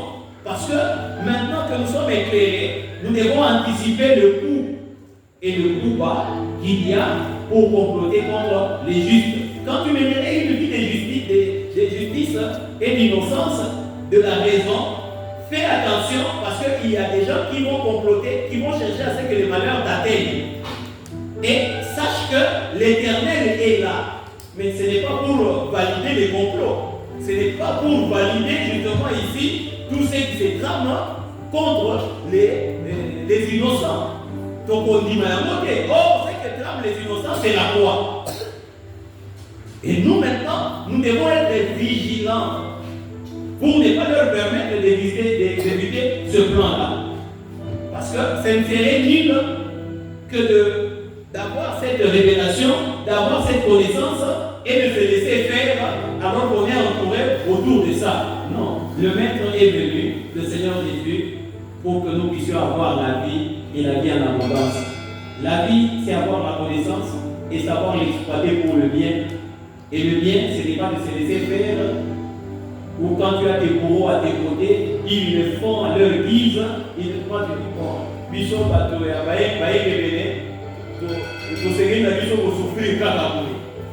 ce serait un évangile de faible. Or, ce que nous avons reçu de notre Seigneur, ce n'est pas de la timidité. Or, le plus souvent, quand on exprime la croix, c'est comme si on devait se définir comme étant des timides devant nos bourreaux. Comme Esaïe l'a dit, on va le traîner, n'est-ce pas, ici, comme un agneau muet. Mais aujourd'hui, ça se révèle au grand jour que si Jésus même a dit, Seigneur, Père, éloigne-moi de cette coupe. Ça veut ce que ça veut dire. Si cela n'était pas fait comme quelqu'un l'a dit, ou plutôt comme on sous-tend cela dans tes dires, on n'aurait pas la leçon. Parce que ce qui est important, c'est d'avoir la leçon que les comploteurs ne laissent pas en moins l'innocent pour dire qu'ils vont travailler seulement pour condamner ceux qui sont condamnables, les criminels. Non. Les comploteurs, les gens méchants travaillent et ils travaillent à fort contre les innocents, contre la raison. C'est ça la leçon que nous devons retenir. Pour ne pas dire, bon, maintenant c'est dans la zambe, et ma camarade, beaucoup mais la erreur. À ce moment-là, tu serais voilé. Maintenant, il faut faire attention parce qu'il y a cette leçon-là. Les comploteurs sont là et ils visent les innocents, ils visent faire taire la raison. Est-ce que tu vas te laisser faire qu'on fasse taire la raison ou qu'on brille sur toi? C'est un message pour fortifier les opprimés. Je pense que j'ai rencontré, si pas totalement, on a toujours le temps, on laissera toujours la pensée s'ouvrir encore davantage pour être éclairé. Merci. Shalom. Je pense qu'au cours de temps, en tout cas, nous sommes dans cette désobéissance. Nous ne pouvons pas continuer à recevoir les questions. Je sais que j'ai reçu quelques questions, je ne peux même pas les poser aujourd'hui. Je pourrais peut-être les poser demain. Voyons comment on va évoluer. Alors, je pense que nous sommes arrivés à la fin pour aujourd'hui. Seulement demain, nous serons ici à partir de 9h pour la continuité et